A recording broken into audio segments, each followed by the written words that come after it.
student, welcome to your channel Swami Vivekanand Techno Tutorial and myself Dr. Rahul Kumar।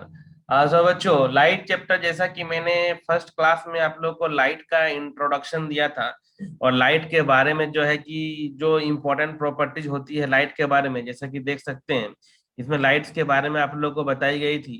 तो first जो lecture है light के लिए, जो मैंने आप लोग को बताया था कि जो क्लास 10th में फिजिक्स में लाइट स्टार्ट हो गई है और इसमें बहुत इंपॉर्टेंट है सारी टॉपिक्स, तो वन बाय वन करके आप लोगों को क्लियर हो जाएगी।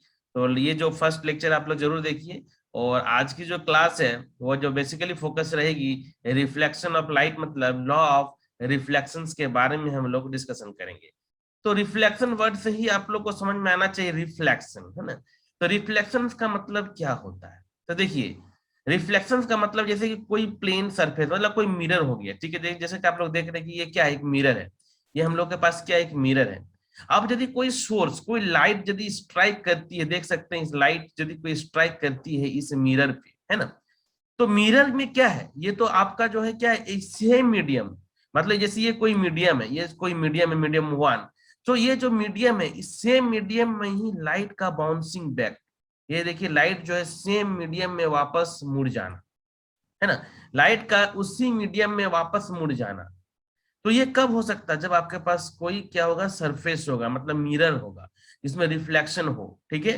तो सिंपली हम लोग डिफाइन कर सकते हैं रिफ्लेक्शन ऑफ लाइट को, the phenomena of bouncing back of light in the same medium after striking a surface, after striking a surface is called reflection.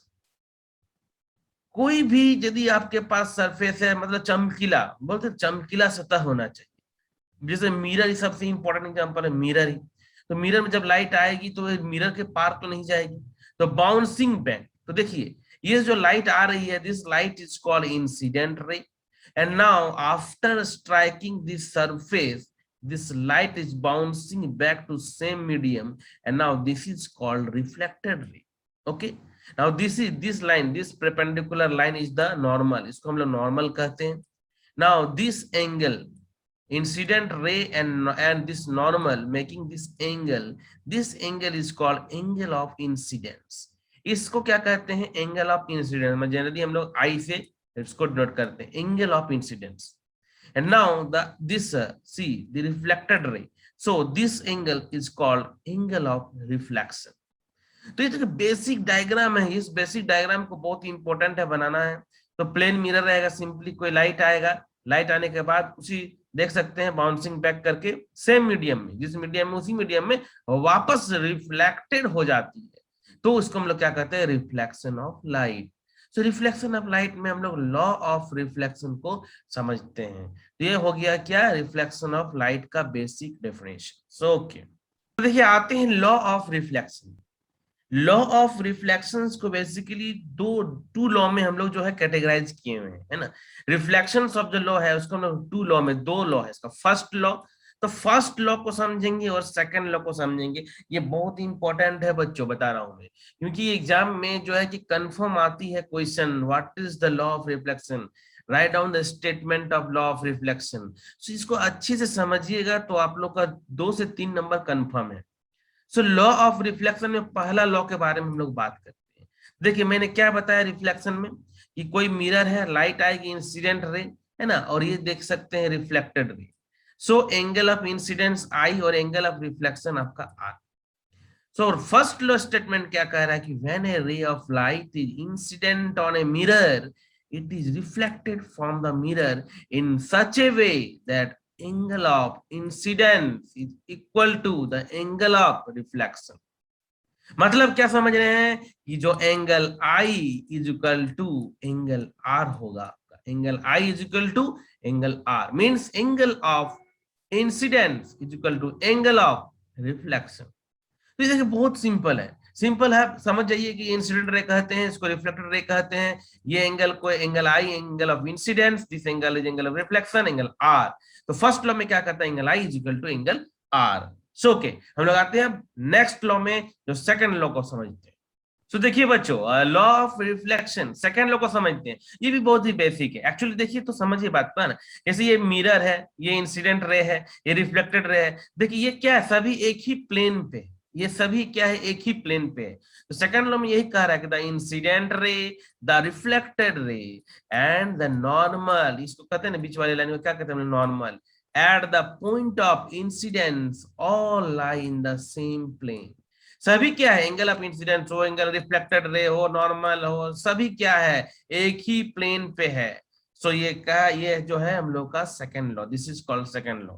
The incident ray, reflected ray, and normal at the point of incidence all lie in the same plane. So this is called the law of reflection and second law of reflection. So okay.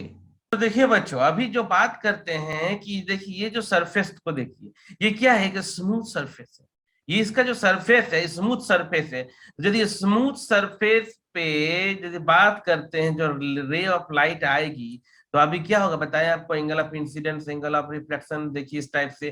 तो ये जो regular fashion में काम करेगी, क्या होगा, regular fashion में light का देख रहे हैं रिफ्लेक्शन हो रहा है, जिसको हम लोग क्या कहते हैं, रेगुलर रिफ्लेक्शन। क्या कहते हैं उसको हम लोग, रेगुलर रिफ्लेक्शन।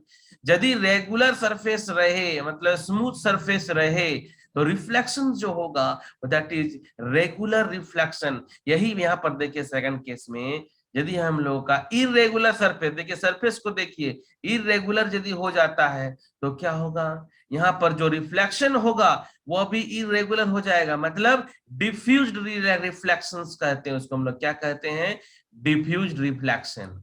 तो रिफ्लेक्शन यदि याद रखिएगा, ये सब पॉइंट बहुत इंपॉर्टेंट है। स्मूथ सरफेस रहेगी तो रेगुलर जो होगा वो रेगुलर रिफ्लेक्शंस कहलाएगा, और यदि हम लोग का इरेगुलर रहता है तो डिफ्यूज्ड रिफ्लेक्शन हो जाता है। तो देखिए सब बेसिक है, लाइट के बारे में समझिए अच्छे से। तो देखिए अब जो हम लोग कुछ केसेस को समझते हैं, तो ठीक है नेक्स्ट पे आते हैं। सो देखिए इस स्पेशल केस को समझिए, है कुछ नहीं, सिंपल सा बात बोलते हैं। देखिए ये आपके पास जो मिरर है, ये मिरर है ना। अभी तक हम लोगों ने क्या देखा, अभी तक हम लोगों ने देखा कि जैसे ये कोई मिरर है, लाइट कुछ एंगल से जैसे यहाँ पर आई, मतलब हम लोग बात कर रहे हैं कि ये 90 डिग्री पे है, ये 45 डिग्री पे आई, तो ये जो है कि आपका इस टाइप से जो है कि रिफ्लेक्शन हो रही थी, ठीक है। अब बात यहाँ पर ये आती है कि यदि सपोज दैट कोई लाइट परपेंडिकुलर आ जाए तो क्या होगा। ये सर देखिए, ये जो एंगल है ये 90 डिग्री है। लाइट जो है, जो इंसिडेंट हो रही है वो 90 डिग्री पे हो रही है। वो किस पे हो रही है, 90 डिग्री पे। तो क्या होगा, व्हाट विल हैपन। तो भाई जब ऐसा होगा तो कोई भी एंगल ऑफ इंसिडेंस नहीं होगा, ना ही एंगल ऑफ रिफ्लेक्शन होगा।